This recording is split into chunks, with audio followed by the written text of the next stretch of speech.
Sri Lanka visit చేయాలనుకునే most of the people ఈ highlighted ప్లేస్‌ని ప్రిఫర్ చేస్తారు. ఇందులో కొలంబో, గాలే, మెరిస్సా వచ్చేసి వెస్టర్న్ సదరన్ ప్రొవిన్షియాలో ఉంటుంది. బ్యూటిఫుల్ ట్రైన్ జర్నీస్, బీచెస్ కోసం ఈ ప్లేసెస్ విజిట్ చేస్తారు. ట్రింకోమలై ఈస్టర్న్ ప్రొవిన్షియాలో ఉంటుంది. ఇక్కడ ఒక శక్తి పీఠం ఉంటుంది. కేవలం శక్తి పీఠం కోసం ట్రింకోమలై విజిట్ చేస్తారు. నెక్స్ట్ క్యాండీ, నివేరేలై, సిగిరియా సెంట్రల్ ప్రొవిన్షియాలో ఉంటుంది. ఇక్కడ adventurous, historical places, safari, beautiful train journeys కోసం ఈ ప్లేసెస్‌ని విజిట్ చేస్తుంటారు. మాకున్న టైం అవైలబిలిటీ, ప్రయారిటీని బట్టి ఈ హైలైటెడ్ ప్లేస్‌ని ప్లాన్ చేసుకున్నాము. జర్నీ అనేది చెన్నై ఇంటర్నేషనల్ ఎయిర్‌పోర్ట్ నుంచి స్టార్ట్ అయింది. Chennai to Colombo travel time 1 hour 15 minutes. India, Sri Lanka same time జోన్‌లో ఉంటుంది. మేము కొలంబో ఎయిర్‌పోర్ట్‌కి రీచ్ అయ్యేపాటికి 2:30 అయింది. నెక్స్ట్ ఎయిర్‌పోర్ట్‌లో నెక్స్ట్ ప్రాసెస్ ఇమ్మిగ్రేషన్. ఇండియన్స్‌కి వీసా అనేది టోటల్లీ ఫ్రీ ఆఫ్ కాస్ట్. ఇమిగ్రేషన్‌లో ఎలక్ట్రానిక్ వీసా సబ్మిట్ చేయాల్సి ఉంటుంది. ఇది మన ఫ్లైట్ టికెట్స్ బుక్ చేసుకున్న తర్వాత వెంటనే ఈ పర్టిక్యులర్ వెబ్‌సైట్‌కెళ్ళేసి ఈ అప్లికేషన్ డీటెయిల్స్ అన్నీ ఫిల్ చేయాలి. ఈ అప్లికేషన్‌లో ఒకటి మస్ట్ అండ్ షుడ్ మన హోటల్ స్టే అనేది ఒకటి ఉంటుంది. ఆ ఆప్షన్ ఫిల్ చేసి అదే హోటల్ స్టే డీటెయిల్స్‌ని మనం ఇమిగ్రేషన్ ఆఫీసర్‌కి చూయించాల్సి ఉంటుంది. అప్లికేషన్ ఫార్మ్ సబ్మిట్ చేసిన 5-10 మినిట్స్‌కి వీసా అప్రూవల్ మన ఈమెయిల్‌కి అయితే వచ్చేస్తుంది. నెక్స్ట్ స్టెప్ శ్రీలంక ఎయిర్‌పోర్ట్‌లో మేము సిమ్ తీసుకున్నాము. ఇక్కడ కరెన్సీ వచ్చేసి Sri Lankan rupees. Around 3.5 Sri Lankan LKR వచ్చేసి 1 ఇండియన్ రూపీ. కొలంబో ఎయిర్‌పోర్ట్ చాలా చిన్నది. కొలంబో ఎయిర్‌పోర్ట్ నుంచి మనం సిటీ ఎళ్ళటానికి చాలా ఆప్షన్స్ ఉంటాయి. మన ఇండియాలో ఊబర్, ఓలా ఎలా ఎక్కువ యూజ్ చేస్తామో శ్రీలంకలో పిక్‌మీ యాప్ అనేది అలా యూజ్ చేస్తారు. నెక్స్ట్ ఆటో ఒక ఆప్షన్ ఉంటుంది. నెక్స్ట్ బస్ ఒక ఆప్షన్ ఉంటుంది. మేము బస్ చూస్ చేసుకొని కొలంబో ఫోర్ట్ రైల్వే స్టేషన్‌కి రీచ్ అయిపోయాము. ఎందుకంటే అక్కడి నుంచి మా జర్నీ క్యాండీకి ఉంటుంది. మేము ప్రయర్‌గానే క్యాండీకి ట్రైన్ టికెట్స్ చేసుకున్నాము. మనము ట్రైన్ టికెట్స్ ఎలా చేసుకోవాలి అంటే ఈ పర్టిక్యులర్ వెబ్‌సైట్‌కెళ్ళేసి సోర్స్, డెస్టినేషన్ ఎంటర్ చేయగానే train list, seat availability, timings అన్నీ డిస్‌ప్లే అవుతాయి. అందులో మనకి ఏ టైమ్ అవైలబుల్‌గా ఉందో ఆ ట్రైన్‌కి టికెట్స్ చూసుకొని టికెట్ అవైలబిలిటీ అన్నీ కన్సిడర్ చేసుకోవాలి. అందులో మేము సెకండ్ క్లాస్ బుక్ చేసుకున్నాము. తర్వాత టోటల్ క్యాండీకి జర్నీ టైం వచ్చేసి 3 అవర్స్. కొలంబో నుంచి క్యాండీకి బస్సులో కూడా వెళ్ళొచ్చు. కానీ బస్సు ఇంకా చీప్. బట్ శ్రీలంకలో ట్రైన్ జర్నీ ఖచ్చితంగా ఎక్స్‌పీరియన్స్ చేయాలి. అరౌండ్ 8:30 క్యాండీ స్టేషన్‌కి రీచ్ అయిపోయాము. క్యాండీ స్టేషన్‌లో ట్రైన్ దిగ్గానే మనం ఒక ఫీల్ అయితే ఉంది. ఏంటంటే ఒక ఓల్డెన్ డేస్‌లో ఉన్నట్లు అనిపించింది. ట్రైన్ కలర్స్, స్టేషన్ అపియరెన్స్ అంతా ఒక వింటేజ్ లుక్‌లో ఉంది. మేము కాసేపు అక్కడ టైం స్పెండ్ చేసి ఫోటోస్, వీడియోస్ తీసుకున్నాము. తర్వాత మేము క్యాండీ రైల్వే స్టేషన్ నుంచి నియర్ బైలో ఒక హోటల్ బుక్ చేసుకున్నాం. బై వాక్ హోటల్‌కి రీచ్ అయిపోయాము. రీచ్ అయ్యాక ఫ్రెష్ అయిపోయి బ్రేక్‌ఫాస్ట్ అంతా ఫినిష్ చేసుకొని సైట్ సీయింగ్ అయితే స్టార్ట్ చేసాము. ఫస్ట్ ప్లేస్ వచ్చేసి మేము విజిట్ చేయాలనుకున్నది temple of truth relic. It's very biggest temple. ఇది మన తిరుపతిలో వెంకటేశ్వర స్వామి టెంపుల్‌ని ఎంత ఫేమస్‌గా చెప్తారో క్యాండీలో ట్రూత్ రెలిక్ టెంపుల్‌ని అంతే ఫేమస్‌గా చెప్తారు. ఇది ఒక హ్యూజ్ ఏరియాలో కన్‌స్ట్రక్ట్ చేశారు. మొత్తం తిరిగి చూడాలంటే ఒక హాఫ్ డే వరకే టైం సరిపోతుంది. మేము వన్స్ లోపల ఎంటర్ అవ్వగానే స్పిరిచువల్ అట్మాస్ఫియర్ తోటి, డిఫరెంట్ ఆర్కిటెక్చర్ తోటి టెంపుల్ చాలా బాగుంది. అలానే క్రౌడ్ కూడా చాలా ఎక్కువ ఉండింది. లోపల వెళ్ళి గోల్డెన్ క్రౌన్‌లో బుద్ధ టూత్‌ని ప్రిజర్వ్ చేసినట్లు హిస్టరీ చెప్తుంది.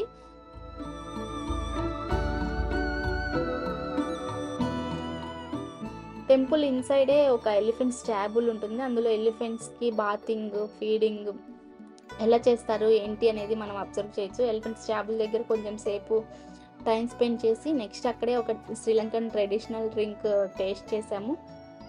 ఇక్కడ బుద్ధుడికి ఇలా దీపాలతోటి ప్రేయర్స్ ఆఫర్ చేస్తూ ఉంటారు. ఈ టెంపుల్‌ని క్యాండీ లేక్ ఎడ్జ్ పాయింట్‌లో కన్‌స్ట్రక్ట్ చేశారు.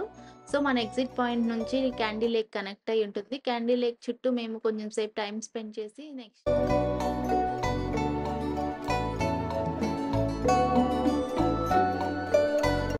లంచ్ ఫినిష్ చేసుకొని ఆటోలో నెక్స్ట్ డెస్టినేషన్‌కి అయితే స్టార్ట్ అయిపోయాం. That is Ambuluwawa tower. Ambuluwawa tower Kandy city నుంచి 25 కిలోమీటర్స్ అవేలో ఉంటుంది. మస్ట్ విజిట్ ప్లేస్ ఇది. ఇది ఒక మౌంటైన్ పైన 15 ఫ్లోర్స్‌లో స్పైరల్ షేప్‌లో కన్‌స్ట్రక్ట్ చేశారు.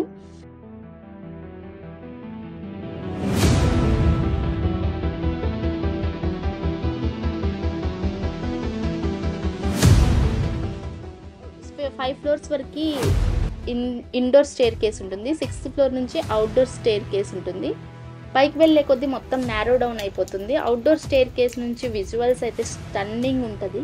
మస్ట్ ఎక్స్‌పీరియన్స్ చేయాల్సిన ప్లేస్. సో మేము ప్రేయర్ లిస్ట్‌లో దీన్ని ఈ అంబుల్వా టవర్‌ని విజిట్ చేయాలని పెట్టుకున్నాము. ఫుల్ ఆఫ్ ఫాగ్, మిస్ట్ తోటి మనం విజువల్స్ అయితే ఎక్స్‌పీరియన్స్ చేయొచ్చు ఇక్కడ.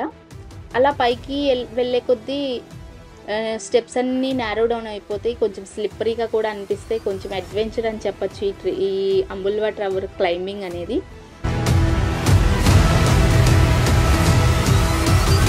తర్వాత లాస్ట్ ఫ్లోర్‌కి రీచ్ అయ్యేటప్పటికి మనం 360 డిగ్రీస్ వ్యూస్ తోటి మేము పైకి రీచ్ అయ్యేపటికి వర్షం హెవీగా అయిపోయింది. తర్వాత కొంచెం సేపు టైం స్పెండ్ చేసి మళ్ళీ కిందకి దిగి అదే ఆటోలో మేము క్యాండీ సిటీకి అయితే రీచ్ అయిపోయాము.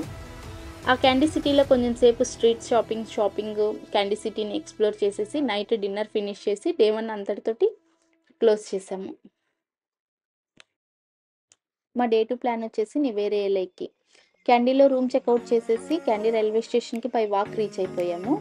కొంచెం ముందుగానే స్టేషన్‌కి రీచ్ అయిపోయాం. సో మేము అక్కడ Kandy outside, inside railway స్టేషన్‌ని అంతా ఎక్స్ప్లోర్ చేసాము. రైల్వే స్టేషన్ నుంచి ఒక బిగ్ బుద్ధా స్టాచ్యూని మనం చూడొచ్చు. ఈ స్టాచ్యూ క్యాండీలో మస్ట్ విజిట్ ప్లేస్‌గా చెప్తారు. సో ఇక్కడ ట్రైన్స్, ఈ డిస్ప్లేస్ ఇవన్నీ మనకు కొంచెం ఓల్డెన్ స్టైల్‌లో ఉంటాయి. కొంచెం డిఫరెంట్‌గా అనిపించింది నాకు.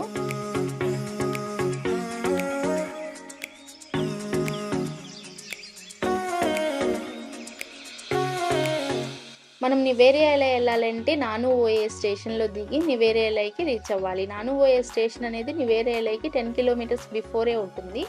మేము అక్కడికి రీచ్ అవ్వడానికి ట్రైన్‌లో టికెట్ బిఫోరే బుక్ చేసుకున్నాము. కొంచెం ఎక్స్‌పెన్స్ అనిపించింది. బట్ ట్రైన్ జర్నీ అనేది నివేరేలాకి వెళ్ళే ట్రైన్ జర్నీ అనేది మస్ట్ ఎక్స్‌పీరియన్స్ చేయాల్సింది. ఇక్కడ ట్రైన్‌లో బియర్స్ ఇలాంటివి పబ్లిక్‌గానే సేల్ చేస్తున్నారు. ఇలా శ్రీలంకన్ లోకల్స్ అక్కడే హాట్ డ్రింక్స్ తీసుకుంటూ వాళ్ళ ప్రైవేట్ మ్యూజిక్ సిస్టమ్ తోటి మంచిగా పీపుల్ని ఎంగేజ్ చేశారు. వాళ్ళ సాంగ్స్‌తో, డాన్సెస్ తోటి అలా.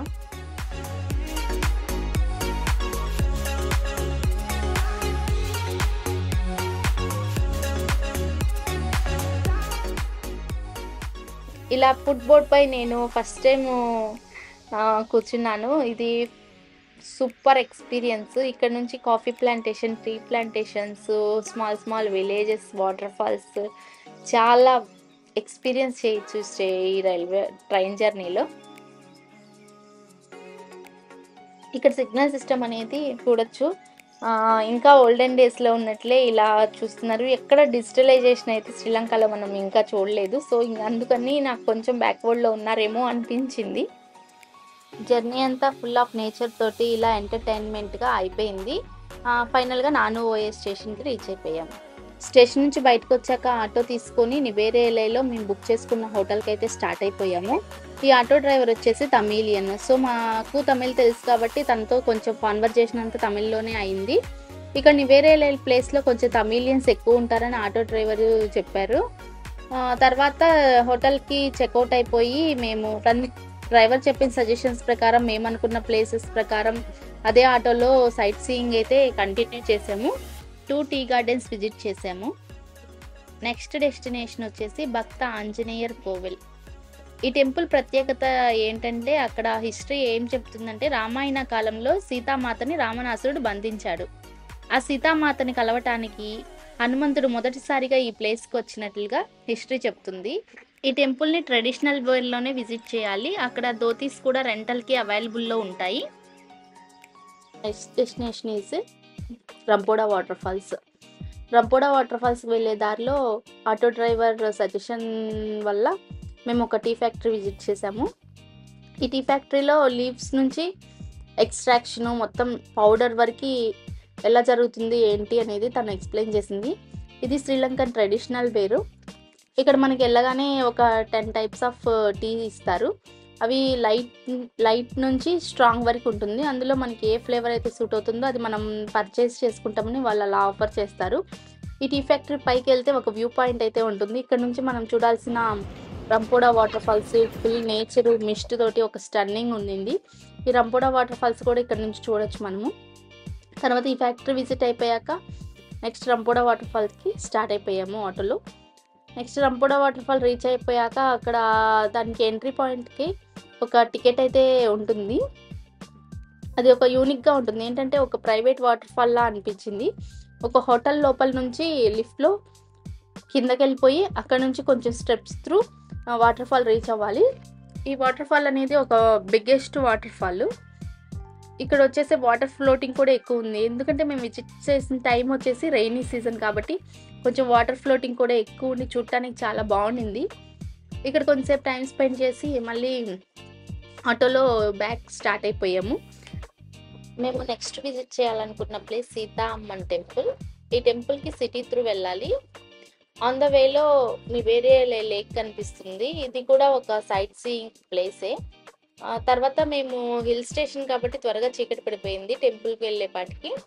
అది మొత్తం లైటింగ్స్ తోటి గోల్డెన్ కలర్లో టెంపుల్ చాలా ఎలిగెంట్ లుక్లో కనిపించింది.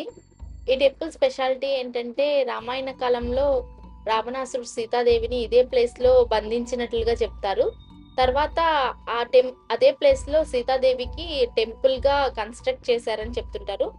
సో ఈ టెంపుల్లో దీన్ని అశోకవనం అని పిలుస్తారు. ఎక్కడైనా రాముడు సీత కలిపి చూస్తుంటాము. ఈ టెంపుల్లో మాత్రం కేవలం ఓన్లీ సీతామాతకే ఎక్స్క్లూజివ్గా టెంపుల్ బిల్డ్ చేశారు. నెక్స్ట్ నివేరియలై సిటీకి స్టార్ట్ అయిపోయి కొంచెం సేపు సిటీని ఎక్స్ప్లోర్ చేసి డిన్నర్ ఫినిష్ చేసుకున్నాము. ఇక్కడ కొత్తు పరోటా అనేది ఫేమస్గా చెప్తారు, లైక్ తమిళనాడు. ఇంతటితో డే 2 ఎండ్ అయిపోయింది. It's end of part 1. Part 2 about Sigiriya and Colombo.